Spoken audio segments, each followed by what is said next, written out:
भाई। Next speaker माननीय सदस्य श्री राघव चड्ढा जी। Thank you, sir. Sir, demand for supplementary grants is almost like an annual formality in this house. एक औपचारिकता रहती है, and particularly because this is a money bill and Rajya Sabha's approval is not required for a money bill. But I would like to use this opportunity to give three concrete suggestions by voicing my three concrete concerns before the finance minister, and I hope she takes cognizance of this. Sir, the first is that investment in India is highly taxed. हमने देखा पिछले कुछ वर्षों में कि global capital बहुत volatile है, जिसके चलते जैन 2025 इसी साल का जनवरी 2025 से लेकर दिसंबर 2025 के दूसरे हफ्ते तक 1,60,000 करोड़ रुपए फॉरेन पोर्टफोलियो इन्वेस्टर ने भारत की इंडियन इक्विटी से विड्रॉ कर लिए। जब ये विड्रॉ किया गया उस समय डोमेस्टिक इंस्टीट्यूशनल इन्वेस्टर और डोमेस्टिक इन्वेस्टर्स भारत के स्टॉक मार्केट की रक्षा करने के लिए आगे बढ़े, और इसी पीरियड में डोमेस्टिक इन्वेस्टर ने 7 लाख करोड़ रुपए भारत की इंडियन इक्विटीज में इन्वेस्ट किया।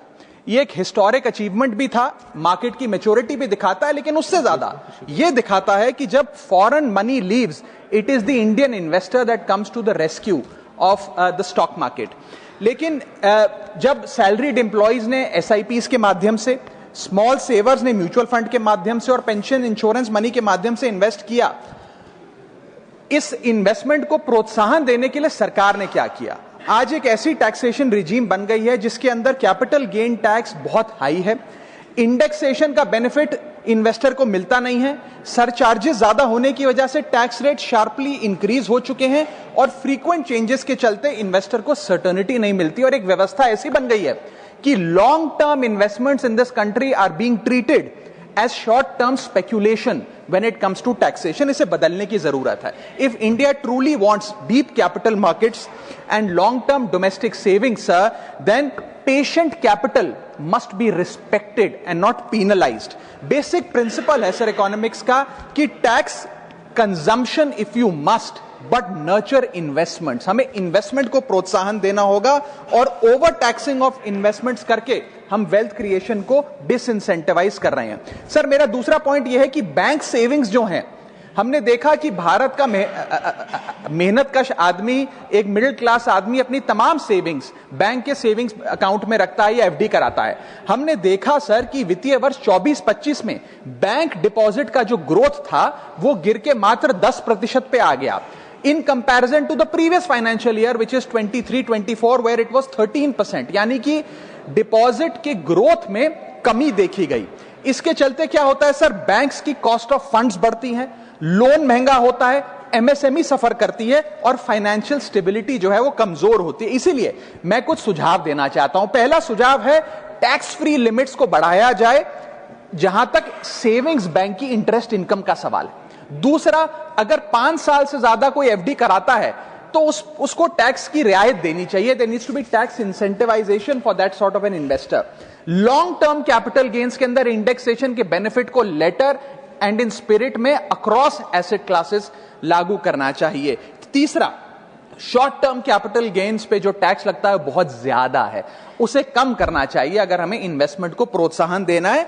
और इसी के साथ साथ हमें ये इंश्योर करना पड़ेगा सर कि पेशेंट डोमेस्टिक कैपिटल जो है उसे हम प्रिजर्व करें, उसे रिवॉर्ड करें, उसे पीनलाइज ना करें। मेरा दूसरा पॉइंट है सर जीएसटी से संबंधित।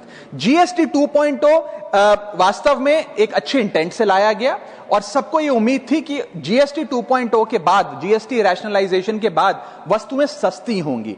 माननीय वित्त मंत्री जी ने तमाम कंपनियों को भी कहा कि हम जीएसटी में कटौती कर रहे हैं, 28 से 5% ला रहे हैं, 18 से 5% कर रहे हैं, तो आपको वस्तुओं को सस्ता करना पड़ेगा। लेकिन हमने ये देखा कि जो इंटेंट था कि जीएसटी कम होगा तो वस्तुएं सस्ती होंगी, वस्तुएं सस्ती होंगी तो कंजम्पशन बढ़ेगा, कंजम्पशन बढ़ेगा तो डिमांड बढ़ेगी। ये हुआ नहीं, और ये इसलिए नहीं हुआ सर क्योंकि प्राइवेट कंपनियों ने इस मुनाफे को जनता को नहीं सौंपा। मैं बता रहा हूं, मैं मोटे मोटे तौर पे आपको बताना चाहता हूं, मैं उदाहरण के माध्यम से आपको बताना चाहूंगा सर कि एक वस्तु 100 रुपए की बाजार में मिलती थी, उस पर 18% जीएसटी था, तो उसकी मार्केट वैल्यू 118 रुपए थी।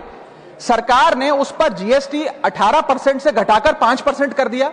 अब वो वस्तु 100 प्लस 5% 105 रुपए की मिलनी चाहिए, जो पहले 118 रुपए की मिलती थी। लेकिन आज भी बाजार में वो वस्तु 118 की मिलती है, क्योंकि प्राइवेट कंपनियों ने इस जीएसटी के रिलीफ को कंज्यूमर को पास ऑन नहीं किया, या ग्रामेज कम करके प्रोडक्ट की क्वांटिटी कम कर दी और दाम कम कर दिया। इसीलिए यह जरूरी है कि पास थ्रू का बेनिफिट पूरी तरीके से प्राइवेट कंपनियां जो कंज्यूमर को दें, ताकि जीएसटी की इस रैशनलाइजेशन का कटिंग एज लेवल पे कंज्यूमर को फायदा हो। हमने देखा सर, इंडिपेंडेंट सर्वे बताते हैं, खास तौर पे लोकल सर्कल्स का एक सर्वे, कि एफएमसीजी, फार्मा और पैकेज फूड की इंडस्ट्री के अंदर मात्र 10% कंज्यूमर को फुल जीएसटी का बेनिफिट मिला। कंज्यूमर ड्यूरेबल्स बाजार में 34% ही उपभोक्ताओं को फुल बेनिफिट मिला इस जीएसटी पास थ्रू का। और ऑटोमोबाइल सेक्टर में जो रिलीफ मिला, बताया जा रहा है कि जनवरी 2026 से तमाम ऑटोमोबाइल कंपनियां अपने दाम बढ़ाने जा रही हैं। इसीलिए सर मैं कहना चाहूंगा, tax reform without enforcement will become a transfer of benefit from the citizen to the company। एक हाथ से जीएसटी रिफॉर्म आया, जीएसटी का रेट घटा, लेकिन दूसरे हाथ से अगर प्राइवेट कंपनियां वो बेनिफिट कंज्यूमर तक पहुंचने नहीं देंगी और वस्तु का दाम बढ़ा देंगी, तो एंड कंज्यूमर को कोई फायदा नहीं होगा। इसीलिए मैं याद दिलाना चाहता हूं कि section 171 of the CGST act, जो एक सनसेट क्लॉज के तहत अब समाप्त हो गया, उसकी जो मूल भावना थी वो बड़ी सीक्रेट है, जो ये कहा करता था that tax cuts must translate into price cuts. Any benefit in the reduction of tax must be given to the end consumer as a reduction in prices. ये करने की आवश्यकता है। No doubt GST 2.0 is a landmark reform, but without pass through benefit it is an incomplete reform. और अंत में sir मेरा आखिरी सुझाव यह रहेगा, भारत देश में आज एक टोकनाइजेशन बिल लाने की आवश्यकता है। सर जैसे यूपीआई ने डिजिटल पेमेंट्स को एक प्रकार से इंक्लूसिव बना दिया। आज रेडी पटरी वाला, सब्जी वाला, रिक्शा वाला सब यूपीआई के माध्यम से पेमेंट लेते हैं, देते हैं। ठीक उसी तरह इन्वेस्टमेंट और एसेट ओनरशिप को हमें इंक्लूसिव बनाने के लिए टोकनाइजेशन का एक कानून इस देश में लाना पड़ेगा। सर मैं सरल भाषा में समझाता हूं, एक मिडिल क्लास का आदमी आज यदि अपना निवेश करना चाहता है पैसा, तो उसके पास या बैंक का सेविंग्स अकाउंट का खाता है, म्यूचुअल फंड है या फिक्स डिपॉजिट है, उसके अतिरिक्त कोई ऑप्शन नहीं है। कमर्शियल बिल्डिंग बहुत महंगी है, इंफ्रास्ट्रक्चर प्रोजेक्ट उसकी रीच के बाहर हैं, और प्राइवेट एसेट क्लास नीश इन्वेस्टमेंट्स के लिए होते हैं, उनके लिए बने नहीं है। टोकनाइजेशन एक ऐसी फाइनेंशियल रेवोल्यूशन है जो एक बड़े महंगे एसेट को छोटे छोटे डिजिटल टोकन में बांट देगा और ट्रांसपेरेंटली उसकी खरीद बेच ब्लॉकचेन टेक्नोलॉजी के माध्यम से हो सकती है। Sir asset tokenization is one of the most transformative technological financial innovations of the 21st century. और मैं बताना चाहूंगा सर कि जैसे एक आम आदमी एक कंपनी का शेयर खरीद के उसमें हिस्सेदारी ले सकता है और उसकी अप्रिसिएशन का, मुनाफा का स्वाद ले सकता है, ठीक वैसे ही एसेट टोकनाइजेशन आने से रियल वर्ल्ड एसेट्स जैसे कि real estate projects, infra projects, commodities, IPR, इन सब को छोटे छोटे डिजिटल टोकन्स में बांट दिया जाएगा, जिसे कोई भी खरीद बेच करके इस ट्रेडेबल टोकन का फायदा ले सकता है और इसके मुनाफे में हिस्सेदार बन सकता है। इसका मतलब यह है कि ये बड़े बड़े एसेट्स सिर्फ करोड़पति अरबपति लोगों के लिए नहीं, बल्कि इन बड़े बड़े एसेट्स को देश का आम आदमी खरीद सकता है और उसकी बड़ी रिटर्न्स का स्वाद ले सकता है। मैं उदाहरण देता हूं सर आज 10 ग्राम सोना भारत में लगभग 1,35,000 रुपए का मिलता है।